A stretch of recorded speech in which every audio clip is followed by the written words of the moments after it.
जय हिंद दोस्तों। आज के में हम आपको बताएंगे कक्षा 11वीं वार्षिक परीक्षा पेपर। दोस्तों आपका जो यहाँ पर हिंदी का पेपर होने वाला है कक्षा 11वीं का। दोस्तों इस पेपर का पूर्णांक होने वाला 80 अंकों का, समय होने वाला 3 घंटे का। इस पेपर में टोटल यहाँ पर 23 क्वेश्चन पूछे जाने वाले हैं। सबसे पहले यहाँ पर देख लीजिए, आपको कुछ निर्देश दिए हुए, इन निर्देशों को आपको क्या करना है, अच्छे से पढ़ लेना है। इनको पढ़ने के बाद आप इस पेपर का कोड भी देख लीजिए, आपको इस पेपर का कोड भी मिल जाएगा। उसके बाद आपको इस पेपर का फुल सॉल्यूशन भी इसी वीडियो में मिलने वाला है। तो आपका पहला क्वेश्चन देख लीजिए, सही विकल्प चुनकर लिखिए। ये आपकी परीक्षा में 6 नंबर के सही विकल्प पूछे जाने वाले हैं। तो आपका पहला सही विकल्प देख लीजिए, प्रकृति के चित्रे कवि है, तो इसको तो लगा लीजिए। इसमें आपका ब वाला सुमेधा नंदन पंत आ जाएंगे। अब यहाँ पर दूसरा यहाँ पर सही विकल्प देख लीजिए, नमक का दरोगा कहानी का प्रकाशन वर्ष है। इसमें आपको 4 ऑप्शन दिए, चारों में से आपको राइट आंसर छाट कर लिखना है। इसका आंसर आपको मिल जाएगा इस वीडियो के लास्ट में। अब आपका तीसरा यहाँ पर सही विकल्प देख लीजिए, भरत मुनि द्वारा रचित ग्रंथ का नाम है। इसको तो लगा लीजिए। इसमें आपका आ वाला नाट्य शास्त्र, इसमें आपका राइट उत्तर आ जाएगा। अब आपका चौथा यहाँ पर सही विकल्प देख लीजिए, किसी भी फिल्म या धारावाहिक की कथा को कहा जाता है। इसको तो लगा लीजिए। इसमें आपका ब वाला लोक कथा, इसमें आपका राइट आंसर आ जाएगा। अब आपका पांचवा यहाँ पर सही विकल्प देख लीजिए, लोक प्रचलित अथवा शब्दकोश आधारित शब्द के अर्थ का ज्ञान कौन सी शब्द शक्ति होती है। इसको तो लगा लीजिए। इसमें आपका आ वाला अभिता शब्द शक्ति, इसमें आपका राइट आंसर आ जाएगा। अब आपका यहाँ पर देख लीजिए, छठा यहाँ पर सही विकल्प पूछा है, किसी बात पर जोर देने के लिए जो शब्द प्रयोग में लाए जाते हैं उन्हें क्या कहा जाता है। इसको तो लगा लीजिए। इसमें आपका आ वाला निपात शब्द, इसमें आपका राइट आंसर आ जाएगा।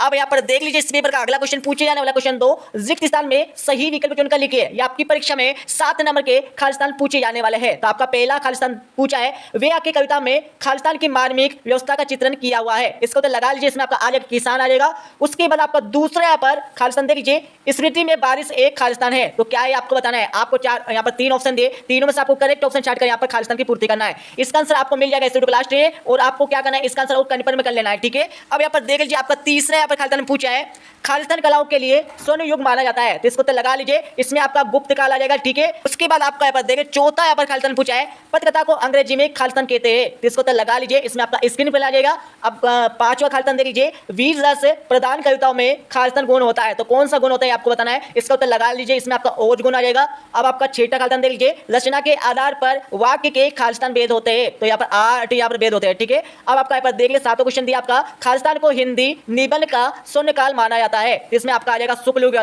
जाएगा। ठीक है। तो यहाँ पर 7वें खालिस्तान में आपका शुक्ल युग या फिर शुक्लोत्तर युग आ जाएगा। अब यहाँ पर देख लीजिए, क्वेश्चन 3 में आपको क्या करना है, सही जोड़ का मिलान करना है। ये आपकी परीक्षा में 6 नंबर के सही जोड़ी पूछी जाने वाली है।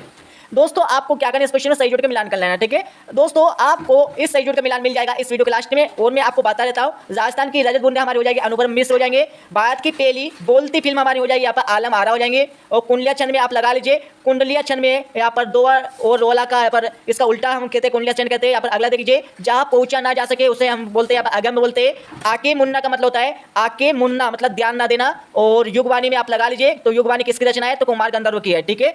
अब हम चलते हैं अगले क्वेश्चन पर। यहाँ पर देख लीजिए, क्वेश्चन 4 में आपको क्या करना है, इस क्वेश्चन में आपको एक वाक्य में लिखना है। ये आपकी परीक्षा में 7 नंबर का क्वेश्चन पूछे जाने वाला है। तो आपका पहला क्वेश्चन पूछा है, जगत क्या देखकर मोहित हो रहा है। जगत क्या देखकर मोहित हो रहा है, इसके बारे में आपको लिखना है। दूसरा देख लीजिए, अनुभव कितने प्रकार के होते हैं आपको बताना है। तीसरा आपका देख लीजिए, भारत मित्र के संपादक का नाम आपको लिखना है। चौथा आपका देख लीजिए, निपात किसे कहते हैं। आपका 5वां दिया है, भारतीय संगीत किससे संबद्ध है। आपका अगला देख लीजिए, अनुस्मरण को और क्या कहा जाता है आपको बताना है। आपका अगला देख लिया दिया आपका 7वां, कवित्री रोने के लिए क्या बचाना चाहती है। तो इनके उत्तर आपको मिल जाएंगे इस वीडियो के लास्ट में। अब यहाँ पर देख लीजिए, आपका क्वेश्चन 5 पूछे, इसमें आपको क्या करना है, सत्य और असत्य बताना है। ये आपकी परीक्षा में 6 नंबर के सत्य असत्य पूछे जाने वाले हैं। तो आपका पहला क्वेश्चन पूछा है, कबीर ने ईश्वर को एक ही माना, ये सत्य भी असत्य आपको बताना है। दूसरा आपका देख लीजिए, जिन छंदों में मात्राओं की गणना हो उसे वर्णिक छंद कहते हैं, आपको बताना है। तीसरा आपका देख लीजिए, चौथा, 5वां, 6ठा, इनके उत्तर आपको मिल जाएंगे इस वीडियो के लास्ट में अच्छे से। ठीक है। अब यहाँ पर देख लीजिए, आपका 2-2 नंबर क्वेश्चन पूछे जाने वाले हैं। 6ठा क्वेश्चन पूछा आपका, रीतिकाल की प्रमुख विशेषता आपको लिखना है। मतलब आपको 2 विशेषता लिखना है, क्योंकि आपके क्वेश्चन 2 नंबर क्वेश्चन जाने वाले हैं। अथवा क्वेश्चन देख लीजिए, रीतिकाल को संगार काल क्यों कहा गया है। अब 7वां क्वेश्चन देख लीजिए, कवि ने अपने आप को दीवाना क्यों कहा है। अथवा क्वेश्चन देख लीजिए, उम्र भर के लिए पलायन क्यों करना चाहता है। अब हम चलते हैं अगले क्वेश्चन पर। यहाँ पर देखिए, आपका 8वां क्वेश्चन पूछा है, कहानी तथा उपन्यास में आपको अंतर लिखना है। 8वां क्वेश्चन देखिए, नाटक एवं एकांकी में आपको अंतर लिखना है। अब यहाँ पर देखिए, आपका 9वां क्वेश्चन पूछा है, बाल मुकुंद गुप्त ने देश को अब आगे भारत क्यों कहा है। 8वां क्वेश्चन देख लीजिए, लॉर्ड कर्जन को इस्तीफा क्यों देना पड़ गया। अब यहाँ पर 10वां क्वेश्चन देख लीजिए, लता मंगेशकर को भारतीय गायकों में बेजोड़ क्यों कहा गया। 8वां क्वेश्चन देख लीजिए, संगीत की शास्त्रीय परंपरा की शुरुआत कैसे हुई, इसके बारे में आपको लिखना है। अब आपका 11वां क्वेश्चन देख लीजिए, 11वें क्वेश्चन में क्या पूछा है, लक्षणा शब्द शक्ति किसे कहते हैं, उदाहरण से आपको लिखना है। 8वां क्वेश्चन देख लीजिए, रस किसे कहते हैं, उदाहरण से आपको लिखना होगा। 12 क्वेश्चन देख लीजिए, महाकाव्य और खंडकाव्य में आपको अंतर लिखना है। इसका अतुल क्वेश्चन आपको क्या है, प्रबंध काव्य और मुक्त काव्य में आपको अंतर लिखना है। अब 13 क्वेश्चन देख लीजिए, टिप्पणी किसे कहते हैं, तो क्वेश्चन आपका पत्रकारिता क्या है इसके बारे में आपको लिखना है। अब आपका 14 क्वेश्चन देख लीजिए, राष्ट्रभाषा और राजभाषा में आपको 2 अंतर लिखना है। तो क्वेश्चन देख लीजिए, लोकोक्ति और मुहावरे में आपको कोई 2 अंतर लिखना है। अब यहाँ पर 15 क्वेश्चन देखिए, 15 क्वेश्चन आपको क्या करना है, 15 क्वेश्चन आपको इन वाक्यों को शुद्ध करके लिखना है। पहला आपको देखिए, रामचरितमानस सबसे श्रेष्ठ ग्रंथ है, तो आपको सबसे को हटा देना है और पूरा का पूरा वाक्य कैसे लिख देना आपको। दूसरा आपको देखिए, हवा चल रही है, तो आपको चल रही है यहाँ पर लिखना, आपको बह रही है, ठीक है, तो आपको सिर्फ यहाँ पर बह कर देना है और पूरा का पूरा वाक्य कैसे लिख देना है। तीसरा आपको देख लीजिए, आपका स्वास्थ्य अब कैसा है, आपका स्वास्थ्य अब कैसा है ये आपको बताना है, ठीक है। उसके बाद यहाँ पर देख लीजिए, आपका 16 क्वेश्चन देख लीजिए, कबीर अथवा मीरा का काव्य परिचय निम्नलिखित बिंदुओं के आधार पर दीजिए। तो आपको क्या करना है, 2 रचना आपको लिखना होगा, भावपक और कला पक्ष आपको लिखना है, साहित्य मिश्रण आपको देना होगा, जैसे 3 नंबर से कंप्लीट हो जाएंगे, इनको तो आपको मिल जाएंगे इस वीडियो के लास्ट में। 17 क्वेश्चन देख लीजिए, 17 क्वेश्चन आपको क्या करना है, मनु भंडारी एवं शेखर जोशी का साहित्यिक परिचय आपको निम्नलिखित बिंदुओं के आधार पर देना है। 2 रचना आपको लिखना है, भाष्य आपको लिखना है, साहित्य मिश्रण आपको देना है। अब आपका 18 क्वेश्चन देख लीजिए, निम्नलिखित पंक्ति का भाव पल्लव आपको करना है, साहित्य समाज का दर्पण है। तो क्वेश्चन आपका चरित्र सबसे बड़ा धन है, इनका आपको भाव पल्लवन करना है, इनको तो भी आपको मिल जाएंगे इस वीडियो के लास्ट में। अब आपको 19 क्वेश्चन देख लीजिए, निम्नलिखित गद्यांश को पढ़कर नीचे लिखे प्रश्नों के उत्तर लिखिए। ये आपकी प्रश्न 3 नंबर का यहाँ पर गद्यांश पूछे जाने वाला है, आपको कुछ नहीं करना है, ये फ्री के नंबर 3 है, आपको कुछ नहीं करना है। यहाँ पर 3 क्वेश्चन दिए, उपयुक्त गद्यांश का उचित शीर्षक आपको देना है, इस गद्यांश को आपको क्या करना है, उचित शीर्षक आपको बताना है, ठीक है। और दूसरा आपका क्वेश्चन पूछा है, अधिकारों की शोभा किससे, ये आपको बताना है, इसका उत्तर यही मिल जाएगा। और तीसरा क्वेश्चन देख लीजिए, समृद्धि का विलोम आपको बताना है, इनको तो आपको मिल जाएंगे इस वीडियो के लास्ट में। तो क्वेश्चन देख लीजिए, इसका निम्नलिखित काव्यांश को पढ़कर नीचे लिखे प्रश्नों के उत्तर लिखिए। आपको यहाँ पर काव्यांश दिया, इस काव्यांश को पूरा अच्छे से पढ़ लीजिए। इसको पढ़ने के बाद आपको 3 क्वेश्चन दिए, पहला क्वेश्चन देख लीजिए, काव्यांश का उचित शीर्षक आपको लिखना है। यहाँ पर दूसरा क्वेश्चन देख लीजिए, न्यूटन शब्द का प्रयोज्य आपको लिखना है। तीसरा क्वेश्चन आपको कहना है, उपयुक्त काव्यांश का आपको भावार्थ लिखना होगा।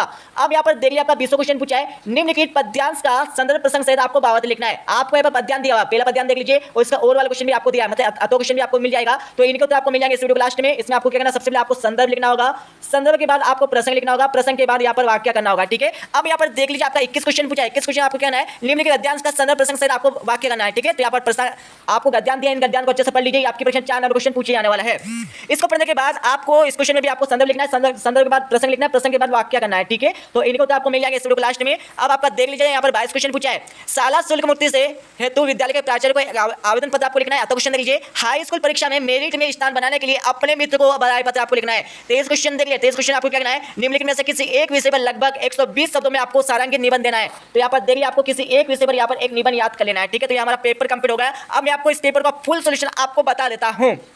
अब दोस्तों इस पेपर का सॉल्यूशन देख लीजिए, वैसे हमने आपको इनके आंसर बता दिए थे। पहले में आपका आ जाएगा सुमित्रन पंतन आ जाएगा, दूसरे में आपका 1924 आ जाएगा, तीसरे में आपका नाट्य शास्त्र आ जाएगा और चौथे का आंसर हमने आपको पहले बता दिया है, और 5वें आपका आयुध आ जाएगा और 6वें में आपका निपात आ जाएंगे, ठीक है। अब यहाँ पर क्वेश्चन 2 के उत्तर देख लीजिए, वैसे हमने क्वेश्चन 2 के उत्तर भी आपको पहले बता दिया है। अब यहाँ पर क्वेश्चन 3 का आंसर देख लीजिए, क्वेश्चन 3 में आपको कुछ नहीं करना था, सही जोड़ का मिलान करने के लिए बोला गया था, ठीक है। वैसे हमने आपको पहले यहाँ पर सही जोड़ का मिलान बता दिया है। अब यहाँ पर देख लीजिए, क्वेश्चन 4 में आपको क्या करना था, क्वेश्चन 4 में आपको एक शब्द अथवा एक वाक्य में उत्तर लिखने के लिए बोला गया था। तो ये हमारा पहले का आंसर हो जाएगा तेजस्वी राजकुमार की, और चौथे का आंसर आपका हो जाएगा, और तीसरे का आंसर यहाँ पर हो जाएगा, और चौथे का आंसर यहाँ पर हो जाएगा, ठीक है। उसके बाद यहाँ पर देख लीजिए, यहाँ पर 5वां का आंसर हो जाएगा और 6वें का आंसर यहाँ पर हो जाएगा। अब यहाँ पर देख लीजिए, आपका क्वेश्चन 5 में क्या करना था, सत्य और असत्य कथन लिखने के लिए बोला गया था। तो पहला आपका हो जाएगा सत्य, दूसरा आपका हो जाएगा सत्य, तीसरा आपका हो जाएगा सत्य, और चौथा आपका हो जाएगा सत्य, 5वां आपका हो जाएगा असत्य, 6वां भी आपका हो जाएगा असत्य हो जाएगा।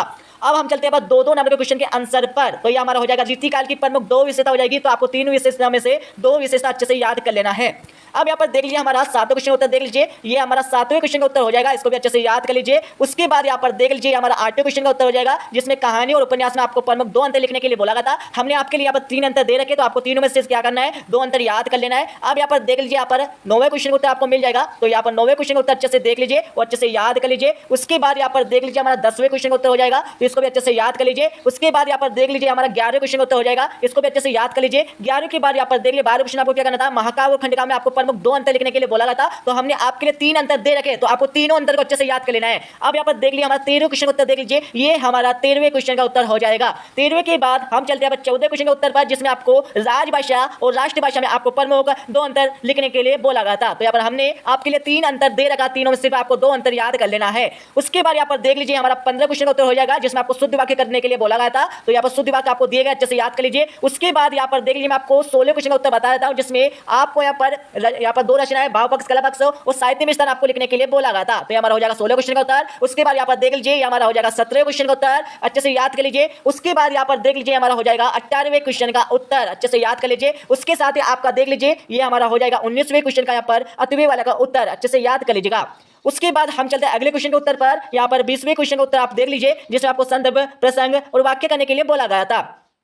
अब यहाँ पर देख लीजिए, यहाँ पर 20वें क्वेश्चन का इसका आगे का भी आपको दिया हुआ है, इसका भी स्क्रीनशॉट ले लीजिए। और यहाँ पर मैं आपको बता देता हूँ, यहाँ पर 21 क्वेश्चन का उत्तर, जिसमें आपको यहाँ पर संदर्भ, प्रसंग और भावार्थ आपको लिखने के लिए बोला गया था। तो इसका आंसर आप देख लीजिए, यहाँ पर आपको दिया हुआ, अच्छे से याद कर लीजिए। इसका स्क्रीनशॉट भी आप ले सकते हैं, ठीक है, अच्छे से ले लीजिए इसका स्क्रीनशॉट।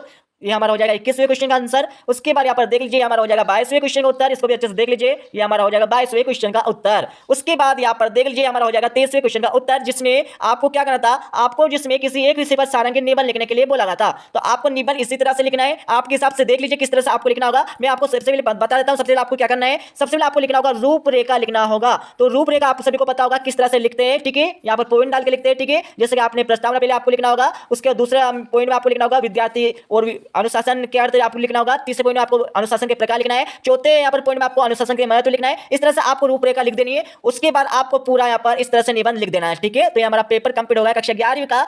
तो मिलते हैं अगले वीडियो में। जय हिंद, वंदे मातरम।